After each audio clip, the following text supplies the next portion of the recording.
Nesta semana, o Jornal Nacional entrevista os principais candidatos à presidência sobre questões polêmicas das candidaturas e sobre ações desses candidatos à frente de cargos públicos.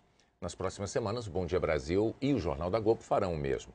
O sorteio, acompanhado por assessores dos partidos, determinou que hoje nós recebamos aqui na bancada José Serra, do PSDB. Boa noite, candidato. Boa noite, William. A entrevista vai durar 12 minutos e o tempo começa a ser contado a partir de agora. Candidato, desde o início dessa campanha, o senhor tem procurado evitar críticas ao presidente Lula. O senhor acha que, e em alguns casos até fez elogios a ele, o senhor acha que essa é a postura que o eleitor espera de um candidato da oposição? Olha, o Lula não é candidato a presidente. O Lula, a partir de 1º de janeiro, não vai ser mais o presidente da República.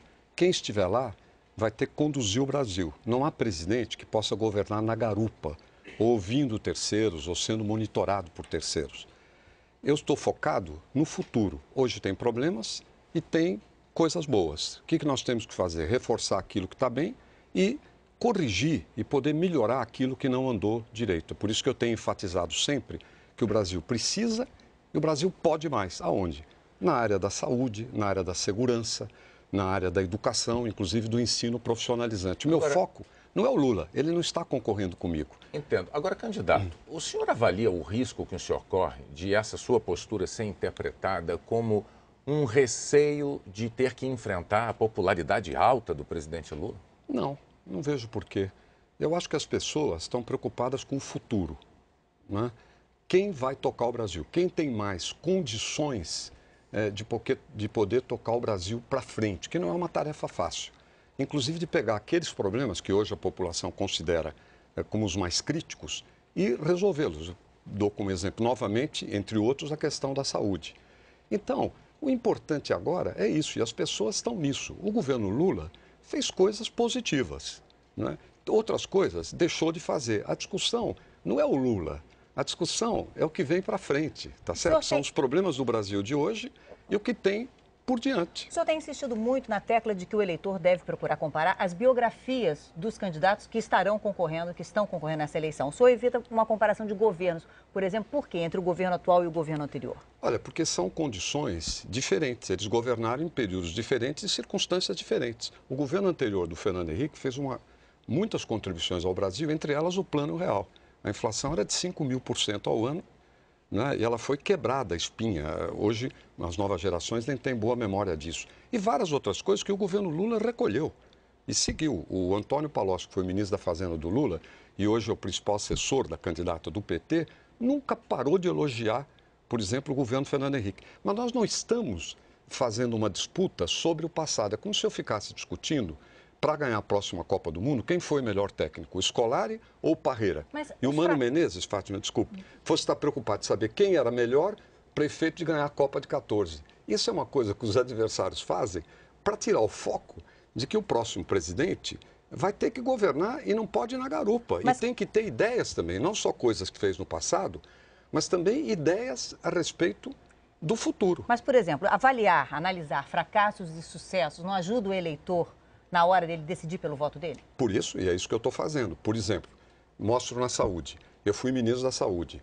Fiz os genéricos, os mutirões, a campanha contra a AIDS, que foi considerada a melhor campanha contra a AIDS do mundo. Uma série de coisas. A saúde, nos últimos anos, não andou bem. Por exemplo, queda, diminuição do número de cirurgias eletivas, aquelas que não precisa fazer de um dia para o outro, mas que são muito importantes. Caiu, né? Pararam os mutirões, muita prevenção que se fazia acabou ficando para trás. Falta ainda hospitais nas regiões mais afastadas dos grandes centros. Tem problemas com as consultas, tem problemas de demoras. Enfim, tem um conjunto de coisas, inclusive relacionadas, por exemplo, com a saúde da mulher. Tudo isso precisa ser equacionado para diante. Eu estou apontando os problemas existentes. Agora, candidato, vamos ver uma questão... Só me permita, para a gente poder aproveitar melhor o tempo. Claro. Uma questão política. Nessa eleição existem contradições muito claras nas alianças formadas pelos dois partidos que têm polarizado as eleições presidenciais brasileiras aí nos últimos 16 anos, né? O PT se aliou a desafetos históricos. O seu partido, o PSDB, está ao lado do PTB, um partido envolvido no escândalo do mensalão petista, um escândalo que inclusive foi investigado e foi condenado de forma muito veemente pelo seu partido, o PSDB. Então a pergunta é a seguinte, o PSDB errou lá atrás quando condenou o PTB ou está errando agora quando se alia a esse partido? Olha, William, é uma boa pergunta. O PTB, no caso de São Paulo, por exemplo, sempre esteve com o PSDB, de uma ou de outra maneira. Isso teve uma influência grande na Aliança Nacional. Os partidos, você sabe, são muito heterogêneos. O personagem principal, os personagens principais do Mensalão nem foram do PTB.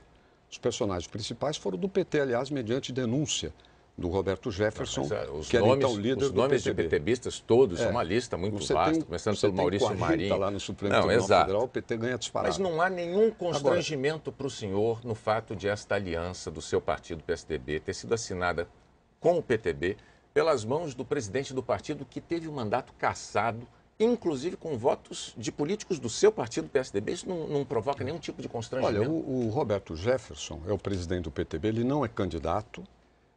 Ele conhece muito bem o meu programa de governo, o meu estilo de governar. O PTB está conosco dentro dessa perspectiva. Eu não tenho compromisso com o erro. Aliás, nunca tive na minha vida. Tem coisa errada, as pessoas pagam.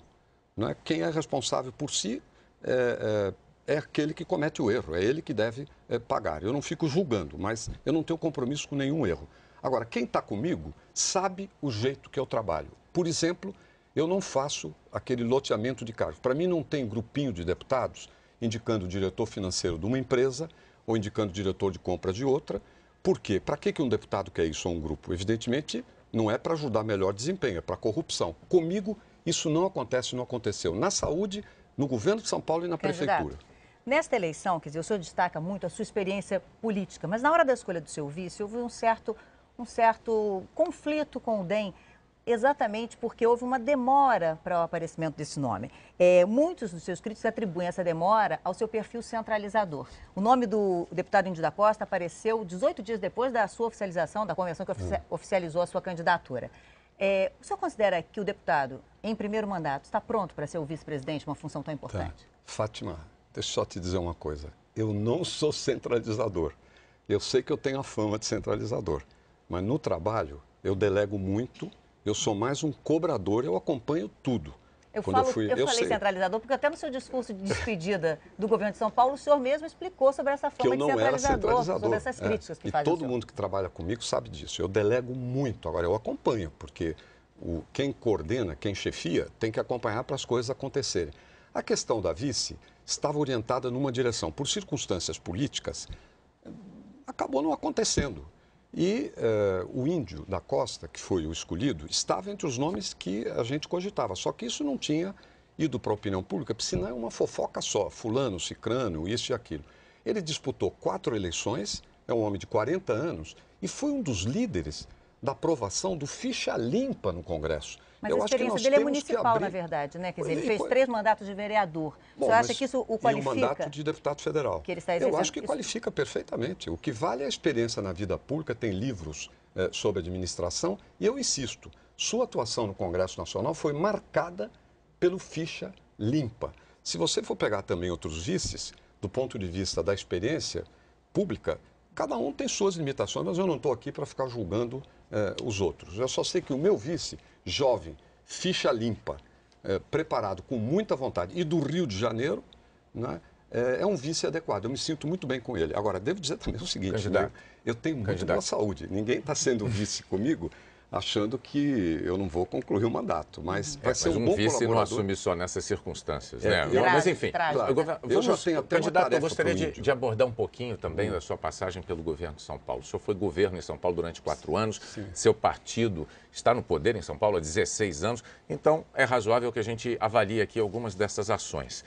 A primeira que eu colocaria em questão aqui é um hábito que o senhor mesmo tem de criticar o modelo de concessão das estradas federais. De outro lado, os usuários, muitos usuários das estradas estaduais de São Paulo, que estão sob regime de concessão, se queixam muito do preço e da frequência com que são obrigados a parar para pedágio, quer dizer, uma quantidade de praças de pedágio que eles consideram excessiva. Pergunta, o senhor pretende levar para o Brasil inteiro este modelo de concessão de estradas estaduais de São Paulo? Olha, antes disso, no caso de São Paulo, tem uma pesquisa da Confederação Nacional dos Transportes, um organismo independente. 75% dos usuários das estradas no Brasil acham as paulistas as ótimas ou boas. 75%. É um índice de aprovação altíssimo. Isso para as federais é apenas 25%. De cada 10 estradas federais, 7 estão esburacadas. São as rodovias da morte. Na Bahia, em Minas, BH, Belo Horizonte, Governador Valadares, em Santa Catarina, enfim, por toda a parte. O governo federal fez um tipo de concessão que não está funcionando. Mas a que o senhor fez motivou críticas quanto ao preço. Então a questão que se impõe é a seguinte, candidato, não existe um meio termo. Ou o cidadão brasileiro tem uma estrada boa e cara, ou ele tem uma estrada ruim e barata. Não tem um meio termo nessa história? Eu acho que você pode ter uma estrada boa que não seja cara se você trabalhar direito. Por exemplo, a concessão que eu fiz da Ayrton Senna, o pedágio anterior era cobrado pelo órgão estadual, né? Caiu para metade o pedágio. É que realmente, geralmente, os exemplos bons não vêm. Mas esse modelo vai ser exportado para as estradas federais? Que diminuiu, pode ser adotado porque você tem critérios para serem examinados. O governo federal fez estradas pedagiadas, só que estão, por exemplo, no caso de São Paulo, a Regis Bittencourt, que é federal, continua sendo a rodovia da morte. E a Fernão Dias, Minas, São Paulo, está fechada. Você percebe? Nunca o Brasil esteve com as estradas tão ruins. Agora, tem mais. No começo de 2003 para cá, foram arrecadados 65 bilhões de reais para transportes, para estradas, na CID, é um imposto. Sabe quanto foi gasto disso pelo governo federal? 25. Ou seja, foram 40 bilhões de reais arrecadados dos contribuintes para investir em estradas do governo federal que não foram utilizados. A primeira coisa que eu vou fazer, William, é utilizar esses recursos para melhorar as estradas. Não é o assunto de concessão que está na ordem do dia. É gastar, é entender o seguinte, por que de cada R$3 que o governo federal arrecadou, foram 65, ele gastou um terço disso. É uma barbaridade. Por isso que as estradas federais estão nessa situação. Desculpa, Fátima. Fala. Não, candidato, é porque como nós temos um tempo, eu queria dar ao senhor os 30 segundos para o encerramento, para o senhor se dirigir ao... Já passou, já estão, olha lá, 11h47 aos seus eleitores. Olha, eu vim aqui, queria em primeiro lugar agradecer a vocês por essa oportunidade. Eu tenho uma origem modesta. Meus pais eram muito modestos. Eu acho que eles nunca sonharam que um dia eu estaria aqui no Jornal Nacional, que eles assistiam diariamente, aliás, pela segunda vez, falando como candidato a presidente da República. Eu devo a eles, até onde eu cheguei. Devo a eles, devo à escola pública e acabei virando professor universitário, mas também sempre ligado às questões públicas, desde que eu fui presidente da União Nacional dos Estudantes até hoje. O que eu peço hoje, para concluir, é o seguinte: eu acho que o Brasil pode continuar e pode melhorar muito. O que eu queria pedir às pessoas... O senhor me obriga a interrompê-lo, me perdoe. Mas é em respeito... Não posso, porque é em respeito aos demais candidatos que estiveram aqui. Eu sei que o senhor vai compreender e eu quero agradecer a sua presença aqui. Obrigado. Uma boa noite. Boa noite.